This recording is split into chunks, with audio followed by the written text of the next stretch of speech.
Hi friends. তো শুভ বিজয় করতে বেরিয়ে পড়েছিলাম।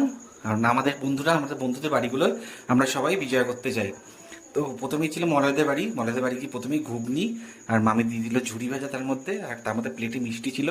তো প্রথমে ঘুগনিটা দারুণ টেস্ট ছিল, আর ঝুড়ি ভাজা দিতে আরও ভালো লাগছিল।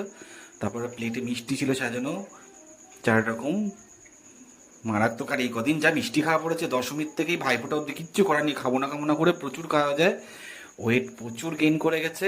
আর তারপর তো জানো পেটে পোকা হয়, তারপরে কুটকুট কুটকুট করে বেশি মিষ্টি খেলে, ছোটবেলার থেকে শুনেছি চিনি খাস না, মধু কুটকুট করবে কিন্তু বেশি।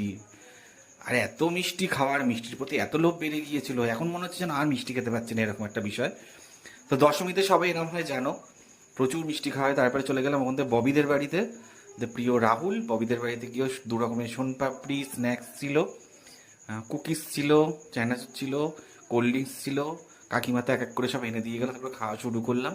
আর বন্ধু বান্ধব একসঙ্গে বেরোনো মানে জানোই তো কিরকম আনন্দ হয়।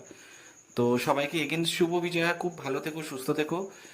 কোজাগরী লক্ষ্মী পুজোর পরে আমি এটা আমি ব্যস্ততার মধ্যে দিতে পারিনি, কোজাগরী লক্ষ্মী পুজো হয়ে গেছে, তো কালী পুজো অবধি বিজয়া দশমী থাকে। তো প্রচুর খাওয়া দাওয়া হলো।